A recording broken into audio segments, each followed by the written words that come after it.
Hello dear learners, हमारी NCERT exemplar MCQ series में आज हम जो चैप्टर कवर करेंगे दैट इज रिप्रोडक्टिव हेल्थ। चलिए शुरू करते हैं। हमारा जो फर्स्ट क्वेश्चन है काफी सिंपल सा ही क्वेश्चन है। एक्चुअली इस चैप्टर के जो 13 क्वेश्चंस है ऑल आर सिंपल, ज्यादा डिफिकल्ट नहीं है, तो जल्दी जल्दी कवर करते हैं। ठीक है। The method of directly injecting A sperm into the ovum in assisted reproductive technology is called. तो ध्यान से सुनो, पहला ऑप्शन है गिफ्ट GIFT, सेकंड ऑप्शन है जिफ्ट ZIFT, थर्ड ऑप्शन है ICSI and last fourth option है ET। देखो बेटा, यहाँ पे जो GIFT है इसकी फुल फॉर्म होती है gametes intra fallopian transfer. Apart from this हमारा जो सेकंड ऑप्शन है ZIFT की फुल फॉर्म होती है zygote intra fallopian transfer. Apart from this हमारा जो थर्ड सी ऑप्शन है ICSI का मतलब होता है इंट्रासाइटोप्लाज्मिक स्पर्म इंजेक्शन। और जो लास्ट आपका फोर्थ ऑप्शन दिया है ET का मतलब होता है एम्ब्रियो ट्रांसफर। क्या मतलब होता है? Embryo transfer. तो एक बात आप ध्यान से सुनिए, पहले तो आपको ये पता ही चल गया होगा ना कि injecting A sperm into the cytoplasm of ovum. तो यहां से पता चल गया कि साइटोप्लाज्म के अंदर जो स्पर्म का इंजेक्शन दिया जाता है, तो right answer will B intracytoplasmic sperm injection.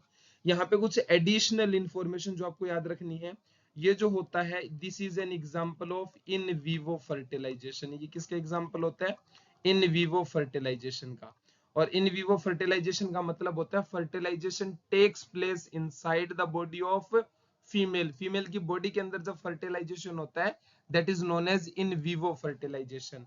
और ये जो एग्जांपल होता है this is an example of in vitro fertilisation. ICSI is also example of in vitro fertilization.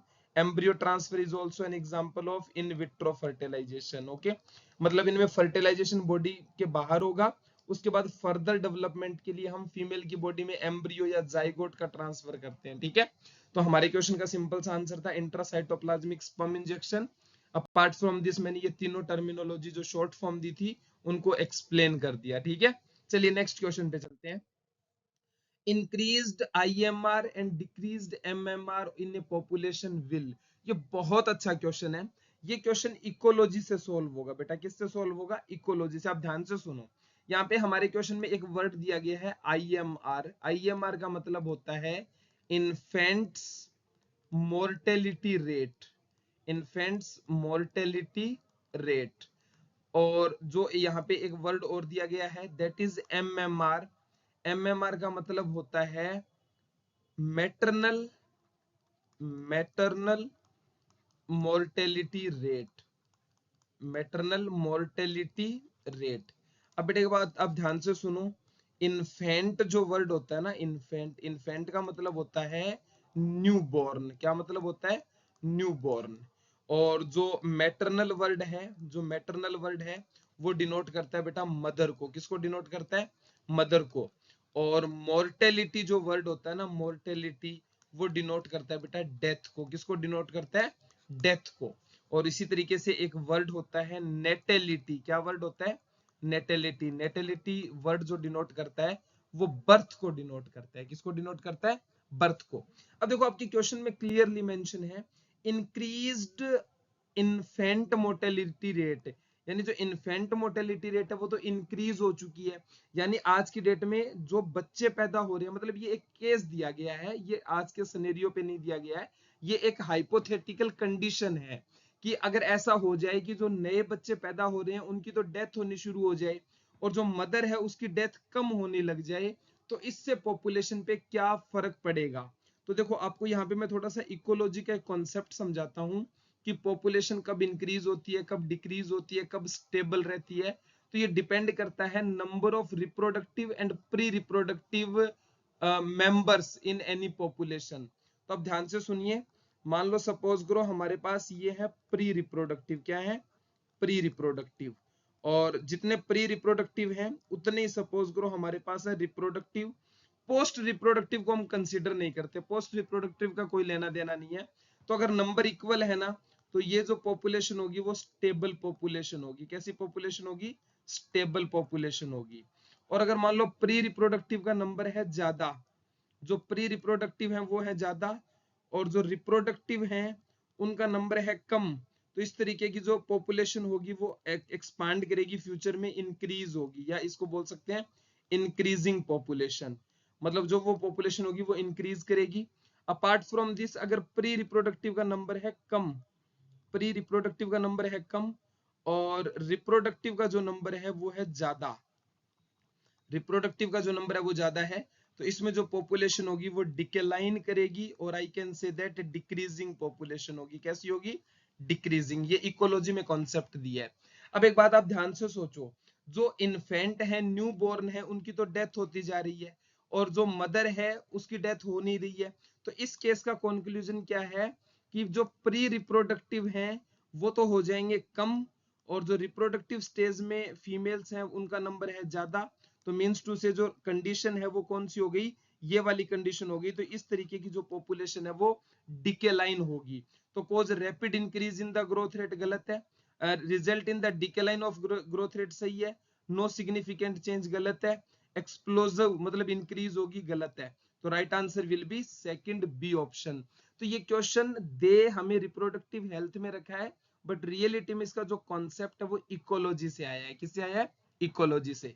चलिए अपन आगे बढ़ते हैं। अगर आपको ये कॉन्सेप्ट अच्छे से समझ आ गया होगा तो वेल एंड गुड। अगर फिर भी अगर इसमें कोई कंफ्यूजन है तो आप मेरे को कमेंट सेक्शन में बता दीजिएगा, मैं आपको इसकी एक सेपरेट वीडियो प्रोवाइड करवा दूंगा इन मोर डिटेल। चलिए नेक्स्ट क्वेश्चन पे मूव करते हैं। काफी सिंपल क्वेश्चन है और काफी अच्छा क्वेश्चन है, नीट यूजी में आ सकता है। इंटेंशनली सॉरी, हाँ मतलब जस्ट गिव मी सेकंड, ये स्पेलिंग आई थिंक गलत है। Intensely lactating mother do not generally conceive due to, आपने एक वर्ड पढ़ा होगा lactation amenorrhoea, lactation amenorrhoea.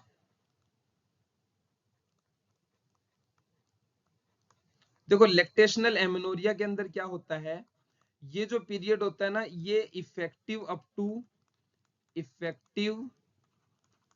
To 3 to 4 months followed by parturition, followed by parturition। मतलब क्या होता है, जैसे सपोज करो अगर आज किसी बच्चे की डिलीवरी हुई है तो जो मदर होगी ना वो ब्रेस्ट फीडिंग करवाएगी, मिल्क फीडिंग करवाएगी उस यंग वन को। तो उस टाइम पे जो स्टार्टिंग के 3 to 4 months होते हैं ना, उस टाइम पे क्या होता है, जो GnRH होता है ना उसका लेवल रहता है डिक्रीज रहता है, GnRH का जो लेवल होता है वो डिक्रीज रहता है, जिसकी वजह से नो ओव्यूलेशन, ओव्यूलेशन नहीं होता। और अगर ओव्यूलेशन नहीं होगा तो no fertilisation, no pregnancy, no ovulation, no fertilisation, no ovulation, no fertilisation and no pregnancy, कोई प्रेगनेंसी नहीं होगी। क्योंकि देखो रूल क्या होता है ना, देखो बेटा रूल ये होता है according to the proper hormonal control, सबसे पहले GnRH आता है, GnRH से LHFSH रिलीज होते हैं और जो हमारा LH होता है इसकी वजह से ओव्यूलेशन होता है। अब देखो जब लैक्टेशनल एमनोरिया की कंडीशन होती है, मदर ब्रेस्ट फीडिंग करवा रही होती है, उस टाइम पे GnRH नहीं होगा, LH नहीं आएगा, ओव्यूलेशन नहीं होगा, बिना ओव्यूलेशन के तो फर्टिलाइजेशन या इम्प्लांटेशन कुछ पॉसिबल ही नहीं है। ठीक है, तो देखो जब मदर इंटेंस लैक्टेशन कंडीशन में होती है तो उस टाइम पे कंसीव क्यों नहीं होता?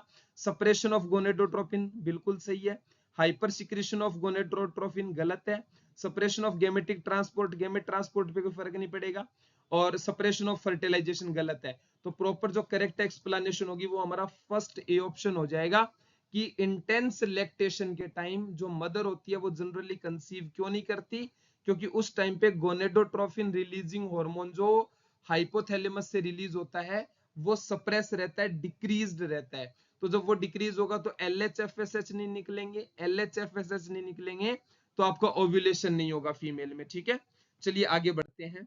जो हमारा फोर्थ क्वेश्चन है, sterilization technique are generally foolproof method of contraception with least side effect, yet this is the last option for the couple because। अब देखो बेटा जो अगर मैं बात करूं ना स्टरलाइजेशन की, तो देखो स्टरलाइजेशन का मतलब होता है, मतलब ये जो स्टरलाइजेशन होता है ना, ये होता है मेथड ऑफ परमानेंट इनफर्टिलिटी, मतलब परमानेंट इनफर्टिलिटी बोल सकते हैं। ये इसको दूसरी भाषा में बोले तो दिस इज स्टरलिटी। इसके बाद है ना, कभी भी वो जो पेरेंट होंगे, चाहे मेल हो चाहे फीमेल हो, वो कभी भी कंसीव नहीं कर पाएगी फीमेल, और मदर जो मेल पार्टनर है वो कभी भी गैमेट्स तो प्रोड्यूस होंगे बट वो सीमन में इजेकुलेट नहीं होते आफ्टर स्टरलाइजेशन, ठीक है। और स्टरलाइजेशन की दो टेक्निक होती है, एक होती है हमारे पास वेसेक्टोमी, एक होता है वेसेक्टोमी, और एक होता है tubectomy.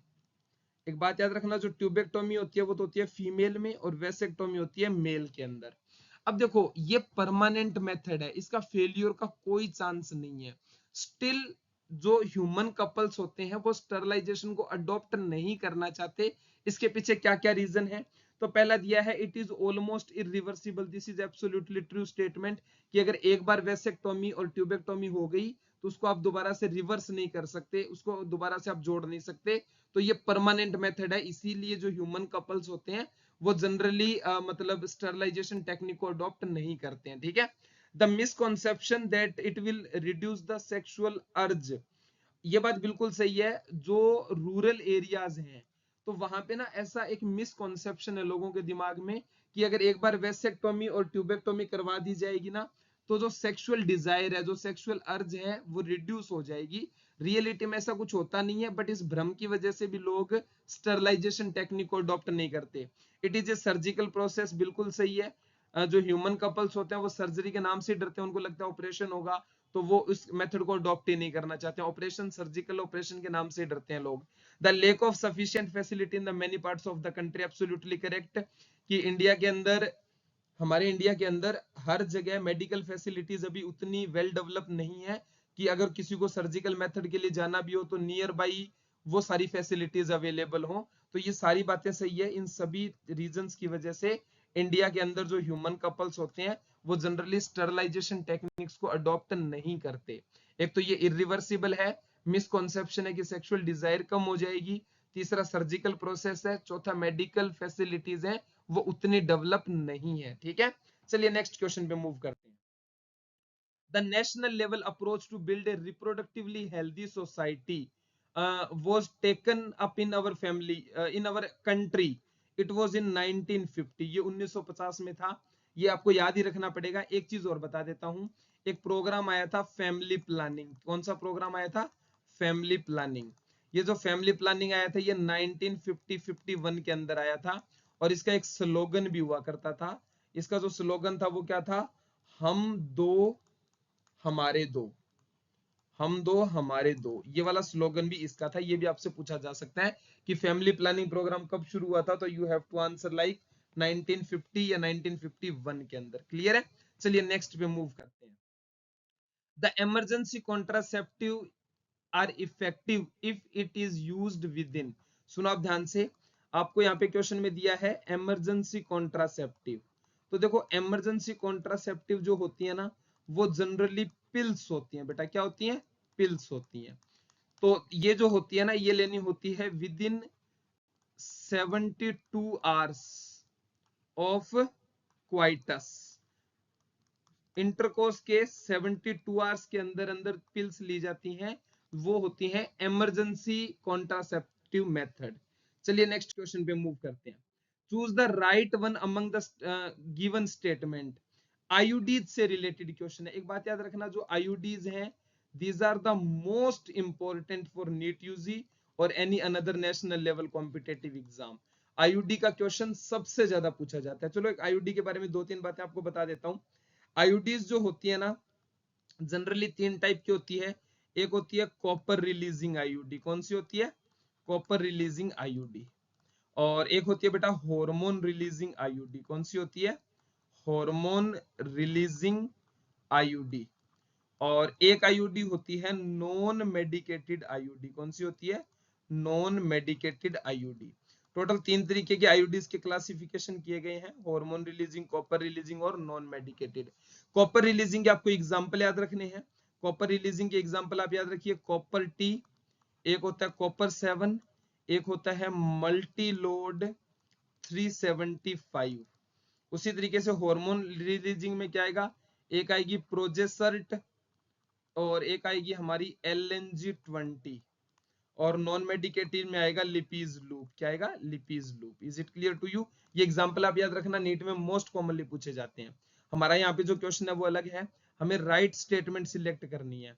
IUDs are generally inserted by the user herself, गलत है।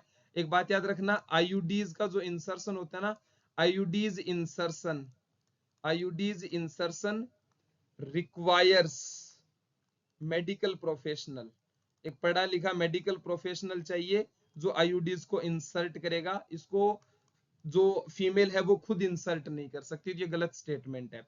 IUDs increase phagocytosis reaction in the uterus, बिल्कुल सही है। जैसे सपोज करो जो कॉपर रिलीजिंग आईयूडी है, कॉपर जो होता है ना, ये क्या करता है, ये फेगोसाइटोसिस ऑफ स्पर्म करता है। क्या करता है, फेगोसाइटोसिस ऑफ स्पर्मेटोजोआ, जो स्पर्मेटोजोआ है उनकी फेगोसाइटोसिस करवा देता है। आईयूडीज सप्रेस गैमेटोजेनेसिस, गलत है। गैमेट प्रोड्यूस करने पे आईयूडीज का कोई रोल नहीं होता। IUDs once inserted need not be replaced, गलत है। कैन बी रिप्लेस, रिप्लेस हो सकती है। तो इसमें जो करेक्ट स्टेटमेंट है that is only B option, कि आईयूडीज जो होती हैं वो क्या करती हैं, जनरली स्पर्मेटोजोआ के फेगोसाइटोसिस को इंक्रीज कर देती है, जिसकी वजह से स्पर्म की मोटेलिटी भी कम हो जाती है, नंबर भी कम हो जाता है, तो फर्टिलाइजेशन नहीं हो पाता। ठीक है, चलिए नेक्स्ट क्वेश्चन पे मूव करते हैं, और ये आप एग्जांपल जरूर याद रखना। Following statements are given regarding MTP, choose the correct options. तो देखो बेटा, एमटीपी का मतलब होता है medical termination of pregnancy, medical termination of pregnancy. तो जो मेडिकल टर्मिनेशन ऑफ प्रेगनेंसी है, इससे related MTPs are generally advised during first trimester, बिल्कुल सही है। जो एमटीपीज होती हैं ये होती है सेफ ड्यूरिंग फर्स्ट ट्राइमेस्टर। जो फर्स्ट 3 मंथ होते हैं उनके अंदर एमटीपी होती है, वो काफी सेफ होती है। And are used as a method of contraception, and नहीं, ऐसा कुछ नहीं है, ये कॉन्ट्रासेप्शन का मेथड नहीं है, फॉल्स स्टेटमेंट है। कॉन्ट्रासेप्शन मेथड में हम लोग एमटीपी नहीं पढ़ते। ठीक है, उसके बाद हम बात करते हैं एमटीपीज आर ऑलवेज सर्जिकल, तो ये भी फॉल्स स्टेटमेंट है। बिकॉज आप एक बात ध्यान से सुनो, एमटीपीज जो होती है ना, वो पिल्स की मदद से भी हो सकती है, पिल्स से भी हो सकती है, सर्जिकल भी हो सकती है। तो ऐसा कुछ नहीं है ऑलवेज सर्जिकल। जैसे मतलब बहुत सारी पिल्स मार्केट में अवेलेबल हैं जो under the supervision of medical professional medical termination of pregnancy का मेथड है, तो ऑलवेज ऑपरेशंस नहीं होते। MTP require the assistance of qualified medical personnels, this is absolutely true statement. तो हमारा यहाँ पे 1 नंबर स्टेटमेंट ट्रू हो गया और 4 नंबर ट्रू हो गया। That's why the right answer will be C option, हमें करेक्ट स्टेटमेंट फाइंड आउट करना था। चलिए नेक्स्ट क्वेश्चन पे चलते हैं। From the sexually transmitted disease mentioned below, identify one of the which is not typically specifically affect sex organ. तो right answer will be AIDS, because एक बात आप ध्यान से सुनो, जो एड्स होता है ना, एड्स में क्या होता है, इम्यून सिस्टम जो होता है ना, इम्यून सिस्टम जो होता है वो सप्रेस हो जाता है, सप्रेस। तो जो इम्यून सिस्टम होता है वो सप्रेस होता है। नो सेक्स ऑर्गन इन्वॉल्व, इसमें कोई भी सेक्स ऑर्गन इन्वॉल्व नहीं होता बेटा, ये आपको ध्यान रखना है। बाकी उसके अलावा जो सिफिलिस है, गोनोरिया है, और ये जो लास्ट जो है ना, this is not a disease, genital this is not a disease, ऐसा कोई डिजीज ही नहीं होता है। ठीक है, बिकॉज यहाँ पे ना रियलिटी में मैं आपको बताता हूँ, इस फोर्थ ऑप्शन में आई थिंक या तो जेनाइटल हर्पीज लिखा होगा या फिर यहाँ पे जेनाइटल वॉट्स लिखा होगा, ये आपको ध्यान रखना है। ये फोर्थ ऑप्शन यहाँ पे genital by mistake incomplete type हुआ है, इस ऑप्शन में या तो जेनाइटल हर्पीज दिया होगा या जेनाइटल वॉट्स दिया होगा। तो syphilis, gonorrhoea, genital herpes, genital warts, इन सब में सेक्स ऑर्गन इन्वॉल्व होते हैं। एड्स में कभी भी कोई सेक्स ऑर्गन अफेक्ट नहीं होता, उसमें ह्यूमन का इम्यून सिस्टम वीक हो जाता है। ठीक है, उसकी वजह से मल्टीपल डिसऑर्डर हो जाते हैं, सिंड्रोम बोलते हैं। चलिए नेक्स्ट क्वेश्चन पे मूव करते हैं। Condoms are one of the most popular contraceptives because of the following reason.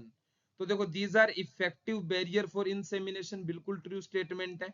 They do not interfere the coital act, this is absolutely true, and they help in reducing the risk of STD, STD का मतलब क्या होता है? STD का मतलब होता है sexually transmitted disease. क्या होता है? Sexually transmitted disease. तो ये बात बिल्कुल सही है। जो कॉन्डम्स होते हैं वो सिर्फ कॉन्ट्रासेप्शन का मेथड नहीं है, वो एसटीडीज के भी स्प्रेड होने को प्रिवेंट करते हैं। तो ये कुछ रीजंस है जिसकी वजह से जो कॉन्डम्स हैं वो most popular method of contraception है। अब चलिए नेक्स्ट क्वेश्चन पे मूव करते हैं।